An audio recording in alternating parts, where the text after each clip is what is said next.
Hello everyone and welcome to my channel, and today we're going to talk about the interstate highway system in the United States and how it can help you when playing Geoguessr. So if you've played Geoguessr and you've found yourself in the United States and you've seen one of these red, white, and blue interstate symbols, it's your lucky day because these interstates will help you narrow down where you are. They're not going to tell you exactly where you are, but they'll definitely help you narrow it down.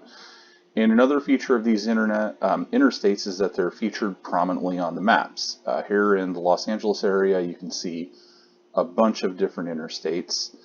And if you're playing Geoguessr and you saw one of these interstate numbers, or even better, an intersection, it would help you narrow down where you are quite a bit. So, the interstate system in America is a system of 4-lane divided highways, or in some cases 6 lanes or 8 lanes or even more.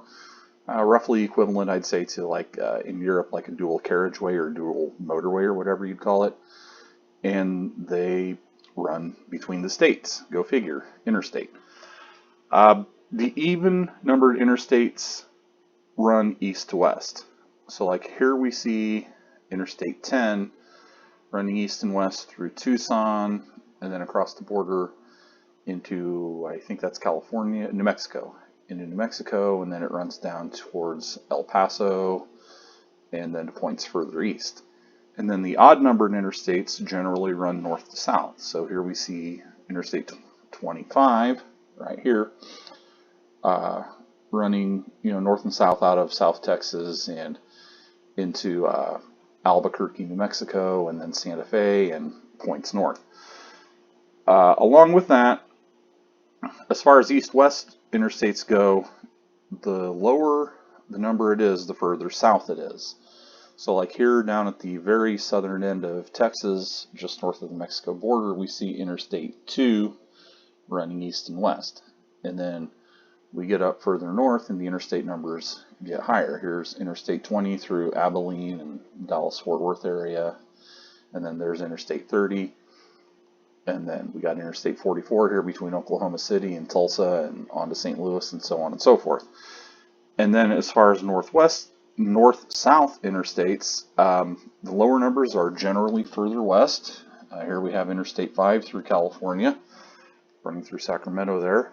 And then they get bigger as you go further east. So let's go east towards Colorado, and here we have Interstate 25 running through Albuquerque and then to Colorado Springs and Denver and points north. And then we get into Illinois here, and there's Interstate 55, which runs from Chicago down to just outside New Orleans. And then we get over here to the East Coast, and we have Interstate 95, and then a little bit east of that we have west of that rather, we have Interstate 77, and so on. So the system is not foolproof. It's not 100% consistent, but it's about 99% consistent. So the main rules are an even-numbered interstate runs east and west, an odd-numbered interstate runs north and south. And then the general rule is that as far as the even numbers, the lower number they are, the further south they are, and the higher number they are, the further north they are. And then as far as odd numbers, the lower numbers are further west, and the higher numbers are further east. Now, when you get towards major cities, interstates will have these spurs or bypasses or words like that are based on the interstate running through it. And there's a system, and I don't fully understand it, but just take my word for it.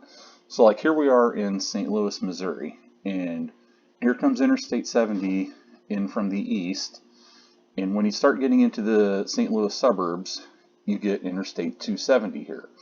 That just means that this is a bypass, if you will, that is born in, for lack of a better choice of words, born out of Interstate 270. And then here's Interstate 170, which is even closer to the main heart of St. Louis. Generally, when you get into bigger American cities, the lower number is closer to the heart of the city, and the higher number is further out of the city. Now, that's not entirely true. Look here at Kansas City. Here's 435, kind of out in the western suburbs of the city, and 635, a higher number, closer east. But generally, there aren't any 3-digit interstates that are main highways. They're spurs or bypasses or supplemental roads or so on based on the interstate. So that'll help you a lot too. So if you're playing Geoguessr and you see, for example, say Interstate 435, there's no Interstate 435 that runs north to south across the entire, north to south part of the United States of America. It's because it's 3 digits, you know that it's a supplemental road, most likely in a major city. So that's the general idea as far as interstates. Now, the way interstates are expressed on American road signage may be confusing to people who aren't American. So here, for example, is an intersection where you can take the on-ramp and get on Interstate 55 North, and it says Chicago there. That doesn't necessarily mean that you're near Chicago. What that means is that you're going to be going in the direction of Chicago. And the way interstate signage in America is expressed is 9 times out of 10, it'll tell you the next major city that you're heading towards, or not even always a major city. So if you're getting on 55 North here from this intersection, you're going to be going generally towards Chicago, but that doesn't necessarily mean that you're going or that you're near Chicago. And in this case, this particular intersection, oops, didn't mean to do that. Let's back up a little bit here. In this particular intersection, you're actually about 200 miles or about 380 kilometers from Chicago. And as far as 72, if you get on the 72 eastbound lanes, you'll be going towards Decatur. And at this particular intersection, you're actually only about 30 miles from Decatur, or about 45 kilometers. So that's the general idea of the interstates. There's a lot more nuance to it, but when you get the basics of it, you're going to find yourself with a lot more information that you need when you're playing Geoguessr, and it's going to make it a lot easier to narrow down where you are. So I hope that was helpful, and if you have any questions, ask me in the comments below, and I look forward to hearing from you in the comments. Thank you.